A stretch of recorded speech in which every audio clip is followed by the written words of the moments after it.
What's going on, everyone? This is the greatest travel podcast in the universe.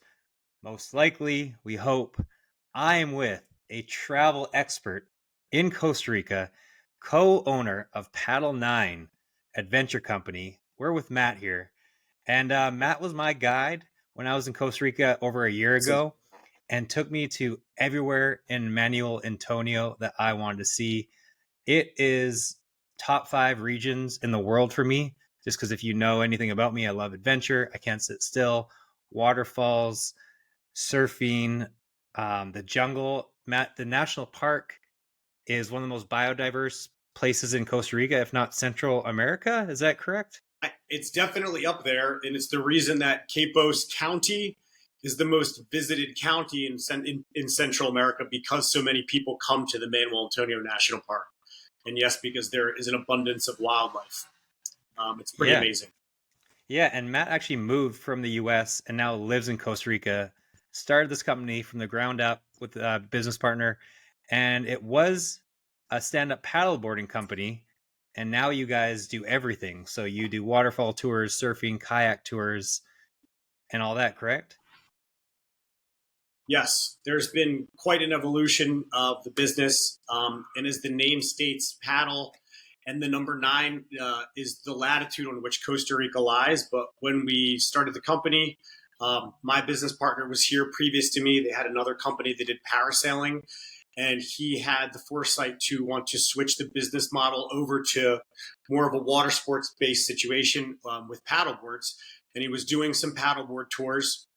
He was doing some more haphazard waterfall stuff. Not necessarily the system that we have today, but the mainstay of what we did before was ocean paddleboarding and mangrove paddleboarding tours. And then we also used to throw in some what we called paddleboard yoga, but it was more of a boot camp that I was teaching back then. And then we brought in some actual paddleboard yoga instructors after a while. But that was the basics of what Paddle 9 did primarily in the beginning. And we were the first ones to actually bring paddleboarding to this general region. I don't know of anyone else that had paddleboards really in the country at that time, but definitely we were the first with paddleboards here in Manuel Antonio and Capos. Yeah. And just so you know, if you haven't read anything on this podcast, this is going to be the best things to do in Manuel Antonio, places to eat, things to see, secrets that Matt's going to share with us. So, like I said, the greatest region in North America, in the Americas. I love it. Have to get there, and we're going to tell you why. Is there anything that you love the most down there? I mean, I know my answer is the falls you took me to, but where would you say are kind of like the must-see things? I mean, we pick the waterfalls that we go to for obvious reasons because they are absolutely incredible.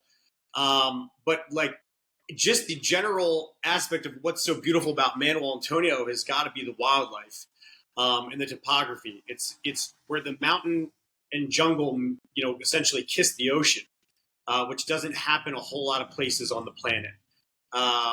So that makes Manuel Antonio pretty special.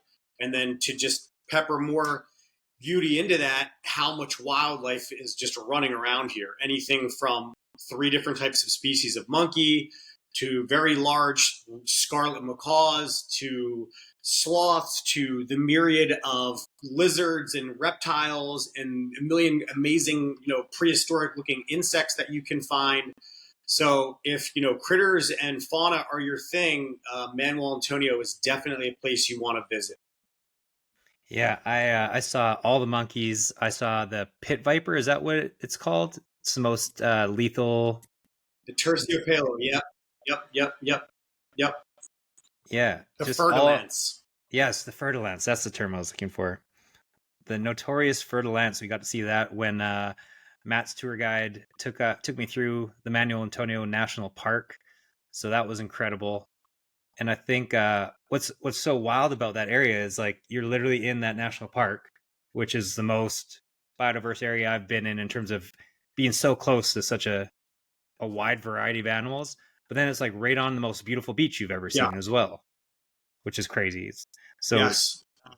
Yeah, the beaches are quite beautiful. There's some nice waves here too. So if you like to surf, it's nice for that. But for sure, the Manuel Antonio National Park, when you're inside there, has some very special white sandy beaches. So obviously it's not public, but if you're willing to pay the $16 it costs to get in there, it might be 18 now, I forget. But you can find some pretty cool little hidden, secluded gem beaches for yourself in the white sand in there. And the water is brilliantly blue. It's very nice. But yeah, in addition to that, there's just tons of monkeys and wildlife running around in there. But yeah, it's an amazing place. Amazing place. Yeah, absolutely. And I know with your tour, I was able to go do everything, pay for the tour with you guys, and then you can just kind of be released on the beaches. So you can kind of like do a 2-for-1 and just spend the rest of the day at any of those beaches that you're talking about. Correct. Yeah, we give you that option if you do the national park tour with us. You can either take the transportation back to your place of stay, or we can leave you at the beach so you can hang out for the remainder. But yeah, there's plenty of opportunity there. And then on the other tours that we do as well, we do go to a really cool beach called Playa Ventanas, which is the last stop on our full day waterfall tour, which is really cool. It's called Playa Ventanas, which means Windows Beach. It's because there's these abandoned lava tube caves that you can literally see out to the ocean. So the waves are physically coming in from the horizon, breaking inside these two pretty large lava tube caves, and you can see right from the beach out to the horizon outside, and that's really cool. So people are pretty fascinated by that quite a bit at the end of the day. Wow, that sounds amazing. I need to check that out when I'm back there as well.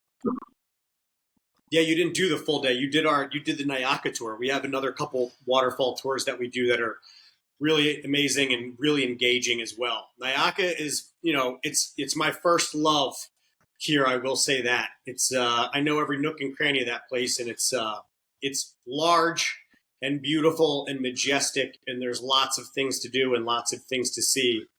But you do have to hike a little bit to get there. So that's kind of one of the ways that we break down our touring. Our full day tour is much smaller waterfalls, but they're very interactive, and there's essentially zero hiking to arrive at them. We have a little bit of drive time, but there's very short couple-minute walks to get to the waterfall itself. And then we go to 3 different waterfalls that have jumps from as low as 10 feet up to 30 feet. And then there's a naturally occurring 25-foot natural water slide. It's a waterfall itself. Thousands or hundreds of thousands of years of water going over top of this rock surface have completely smoothed it out that you can, like any water park you've ever been to, that's like the Shotgun Falls. It's got like a 45-degree angle, and you just plummet right into the blue pool below, which is pretty cool, and people really like that. Definitely one of the meat and potato parts of the tour that we do, but that's on our full day excursion. Next time you're back, you'll have to do that too with us, brother. Yeah, I've seen pictures of it. It looks amazing. And then Yeah, I know cool. Nayaka Falls, if I'm saying that correctly, his guides had me climb up the waterfall, which was one of the more intense, incredible memories I have as well. Like the water just pounding down on you as you're kind of crawling up the waterfall. And I had to like blind give my hand to one of his guides and like help me find my hand in certain spots because you're completely blind by the waterfall. It was wild. It was cool.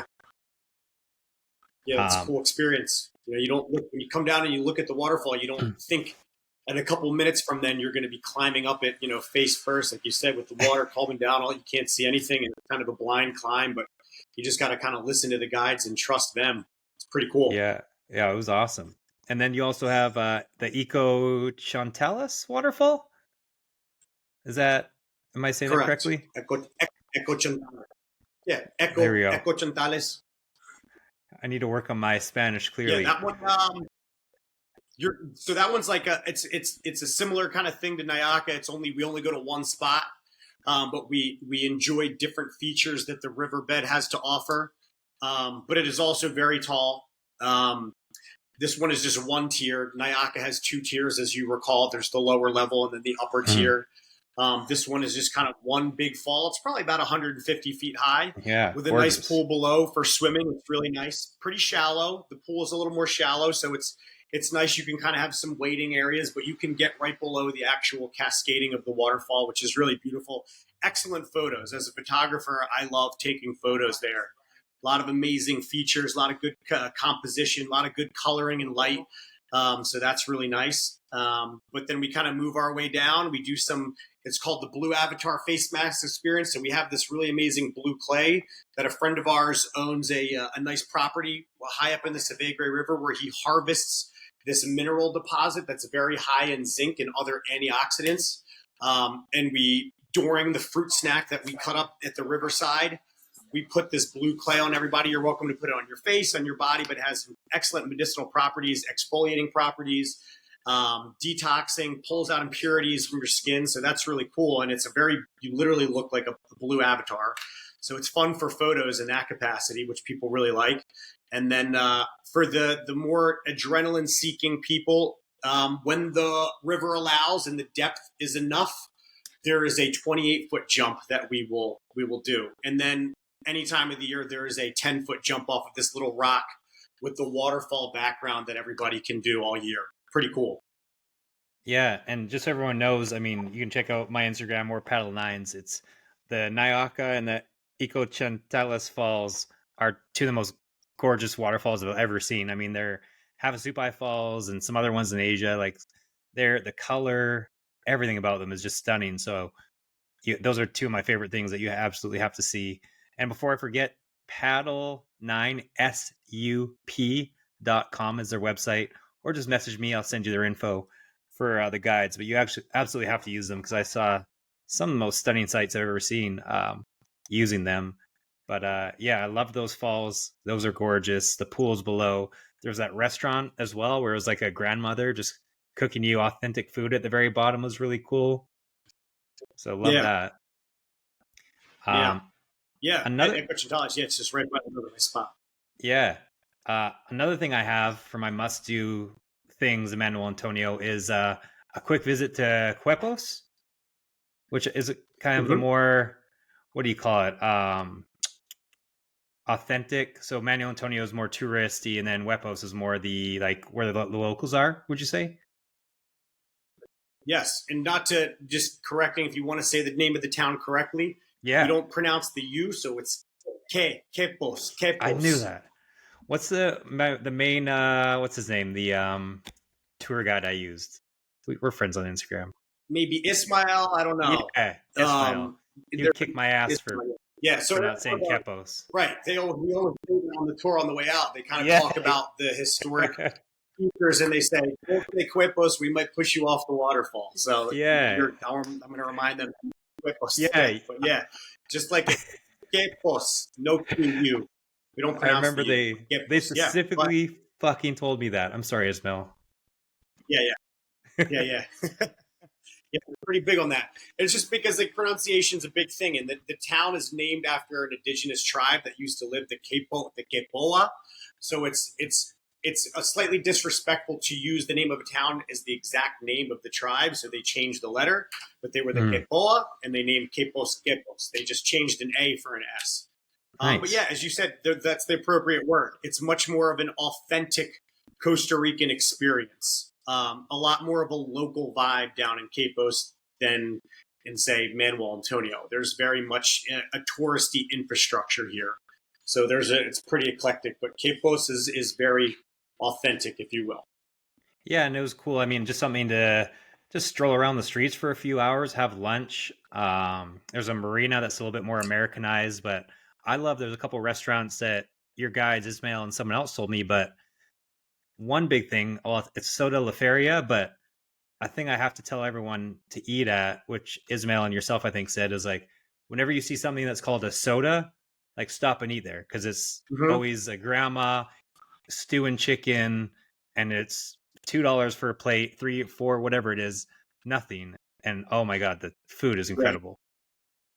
Yeah. Yes. It's funny. Like people don't know that the word soda just means kind of like, you're like a family owned little restaurant, and it's like a family recipe. They're usually very small. Some of them gain popularity and grow in size. The other one that I'm sure they mentioned to you, Soda La Feria is good. They sold it. So it's switched owners now. It's a little bit different. Still good though. But then there's one called Soda Sanchez, which is really good. Has become very popular. But yeah, your standard plate, you're looking at like a casado, which is like a Costa Rican typical food, like a protein, rice, beans, salad, maybe patacones or like plátanos or algo así, but they the pricing is probably about $4 to $5 a plate and up. So you can Mm-hmm. get a good caliber of food, super fresh, super local, super healthy.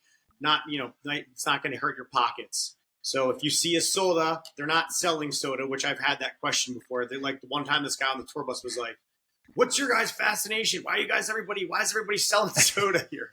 I was like, "What are you talking about?" He's like, "I don't know. I just see signs for soda everywhere." And I was like, "No, it's soda means like restaurant. It's a small restaurant."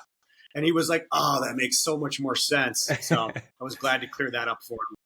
Yeah, and I'm not an expert, but I'm a pretty well-traveled person, and like I never had any idea. So had you not told me that, I went to a bunch when I was in La Fortuna, and I was always finding them out because it was just the local best food. So I'm so glad I learned that, and now other people are learning it as well.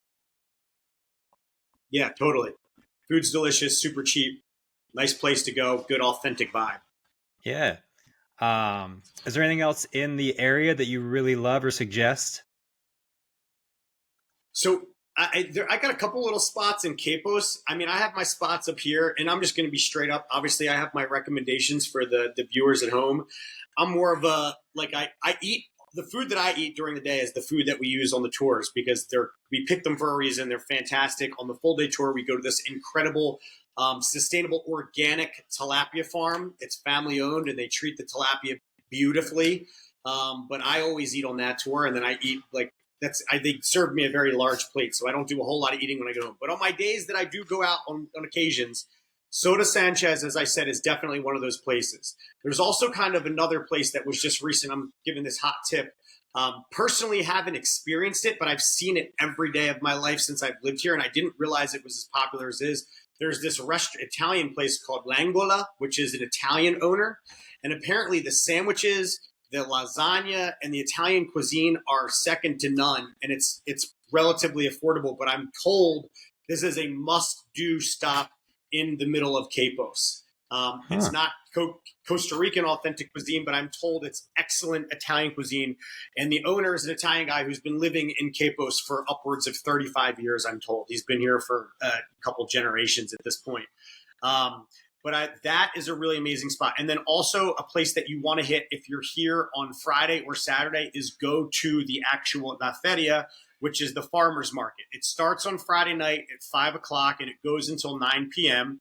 And then it is happening again on the morning of the next day and Saturday morning. And it goes, I think they start setting up the shop around 7 and they're done by like 12 in the afternoon. So it's at night the first night, the morning on Saturday, where you can get incredible local raised, produce, meat, whatever, poultry, all that stuff, fish that's caught that day. They have really good local dairy products, amazing cheeses that are made locally. So people have nothing but good things to say about those products there. You can find like handcrafted and handmade souvenirs and clothing. A buddy of ours makes these amazing tortillas. What's it called? Tortillas Helen. Helen's Tortillas. So one of our buddies here, another local expot, he makes these 3-ingredient tortillas that are amazing. If you want to make a burrito or something, that gets sold there. So it's just kind of everybody's little their pieces of their heart that they have to offer to the community, and they sell really amazing stuff there. You can get cool plants if you want some plants and stuff for your house. If you want, I wish I had a better green thumb. I even bought some of these. They're called, what are those called? Seeds? What are those little mini? No, not. I want to say it's not. Is it called a succulus? They're like those little mini like cactuses. I forget the word Oh, for it, but succulent. they're supposed to be Yeah. super easy to take care of. Succulents. That's it. Yeah. You can get tons of those that are really cool. They got a bunch of cool stuff, and it's a nice thing to make a night out of. You walk around. They have it in this little parking lot plaza, so there's fun stuff to see. They got some music going on and things like that. The kids can get like shaved ices and ice creams handmade right there. There's just a lot of cool little stuff. They got candy.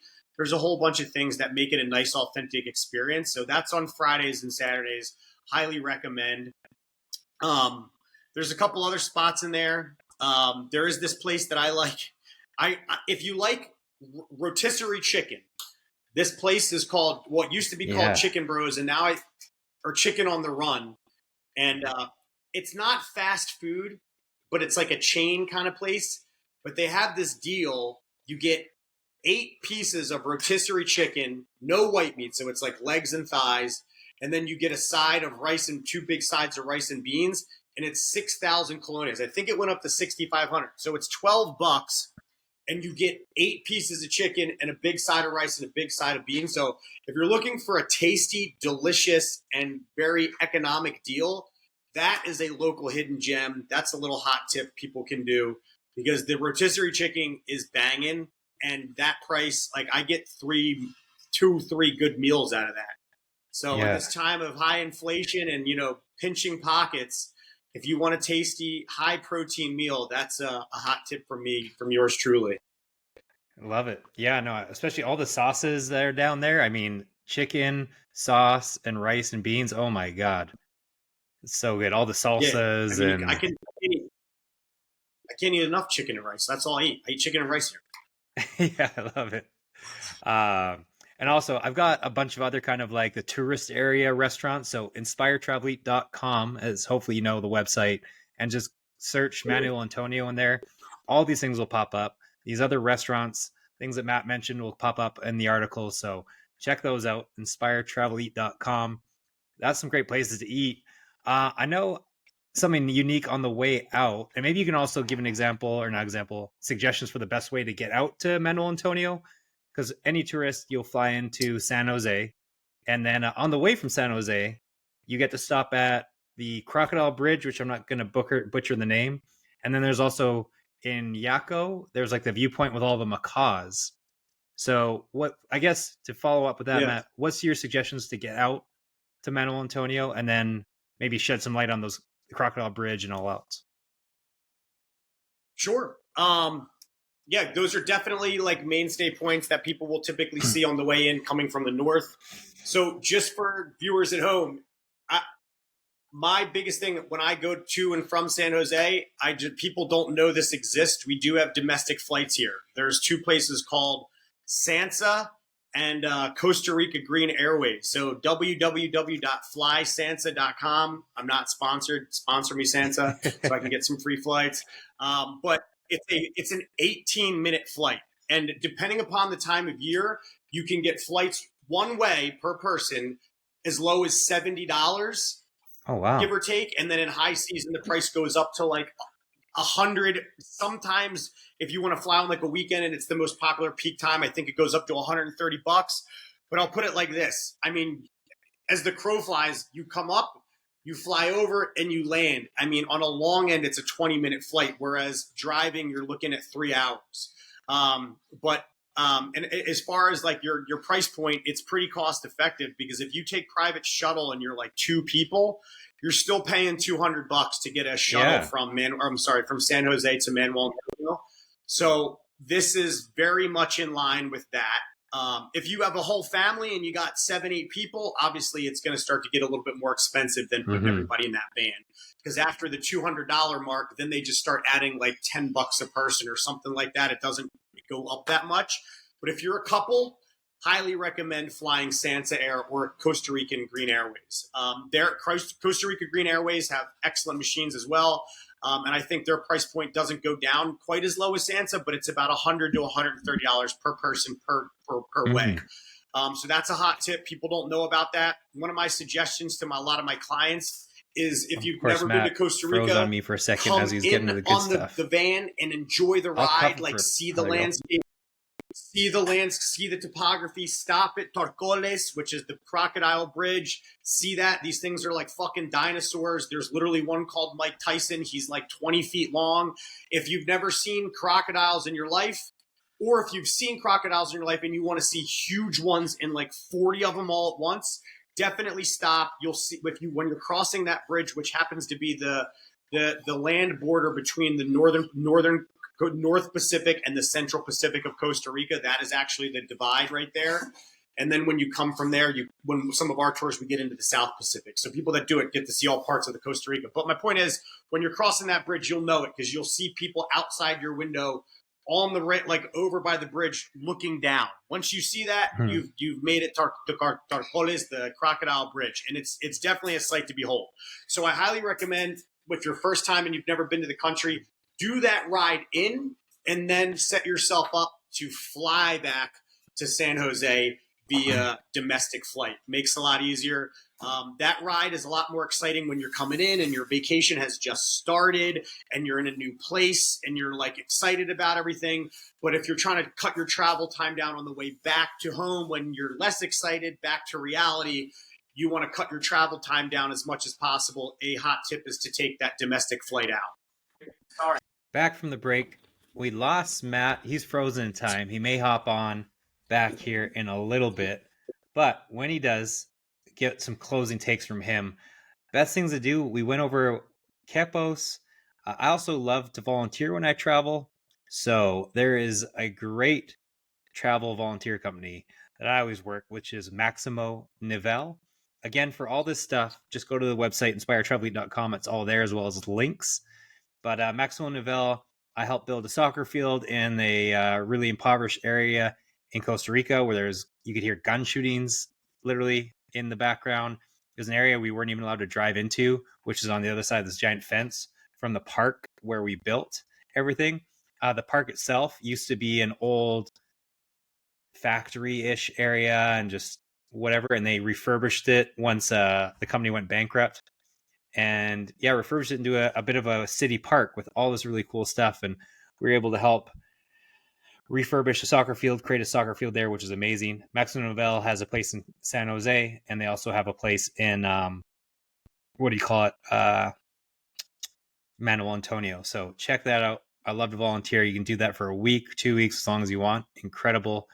The national park, the local nightlife. I went to the local nightlife. Matty also told me in Quepos. I went to the local nightlife in Quepos. He even gave me like a touch of a warning, and it was correct. Not being Spanish speaking, I went to Republic in Quepos. Oh, he's trying to come back in here, and I was definitely looked at a lot, so I didn't stay too long. What's going on? We're back. Matt's back. I kind of took it over. Yeah, I was just telling him about some nightlife. Is there anything else? Can you hear me? Yeah, you're good. You're good. I'm like playing musical chairs. I apologize, man. Look, that's one of the sides of Costa Rica, man. Our internet is good sometimes. Sometimes you're seeing firsthand example of what we have to deal with. So I apologize for that. I had to move again. I was just kind of wrapping up a few different things with some nightlife. Is there any kind of must-hit places that you suggest as we kind of close up? In which part, here or anywhere? Yeah. Anything in, if you were visiting the Manuel Antonio area, is there anything that we kind of left out that you really suggest? There's a new club called Ecstasy if you want to extend your evening into the wee hours. And then Selena is it's like an upscale, like co-oping, what's the word? Hostel situation. But it's very nice. It caters to kind of young executive travelers. There's always usually very good looking people staying there. And there's many of them all over Central America. And the one here particularly has done a good job of kind of outfitting itself. Because one of the issues that we have here is things that go into the late night hours, they have to be soundproofed a certain way because the music can be very disruptive to wildlife at night. And in addition to the community. So they re-kitted the whole place so that when they have really cool DJs come, the place is soundproofed so that the bass doesn't carry out. So they've done the right thing, and they bring in some really cool DJs that on weekends people tend to flock there and have a good time. Plenty of dancing. They do salsa lessons and stuff as well, but that's called Selena. Yeah, and what was the name of that place again? Sorry, I missed that. Of course, right when I asked, you froze. Oh, there you are. What was the name of the place with the hostel with the club? Yes, that's right. I did go there. It is a good spot. Yeah, it's not always busy, nice. But on weekends it's a good spot to start. Like I said, it goes a little bit later than other places because they've soundproofed everything. And then if you are looking to continue, there's some places that are good for, like this goes down in Quepos called Republic, and there's a couple other clubs down there. But for the most part, Selena and this other place called Ecstasy is the club here. Definitely. Manuel Antonio is, like I said, it's a smaller, family-friendly environment, and we have a ton of wildlife, so there's a lot of regulatory things.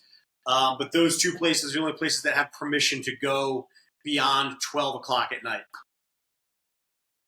Yeah, absolutely. Yeah, we went to actually a few places of those. Great. Yeah, I mean, I think we touched on a bunch of stuff. I know some other things I had down was just beach hopping, which we kind of touched on. Eating all the fresh fruit. Costa Rica is such a great place for all these random fruits that would cost $5 each in the US. There you can get for, fractions of that, which is awesome. So trying all that, really diving into the culture. But yeah, I think we nailed out a bunch of the good stuff. Yeah, for sure. What is there one? Oh, and yeah, I mean, fishing trips. There's a great, obviously, fishing in Costa Rica. You guys do all the stuff on the water, surfing lessons, paddle boarding, kayak trips. So if you want to get on the water, uh, paddle9sup.com for that. But yeah, I know we're having some internet issues, so we'll knock this out. So thank you, Matty. Instagram is Matty Ruggs with a Z at the end. Yeah, and my then personal is MattyRugz, and then Paddle 9 is PADDLE, the number 9, Paddle 9. Paddle 9. And yeah, hit them up for all of your adventure needs. I am going to be following suit with Matt and maybe moving down to Costa Rica because I think he's got it made down there, the right decision. And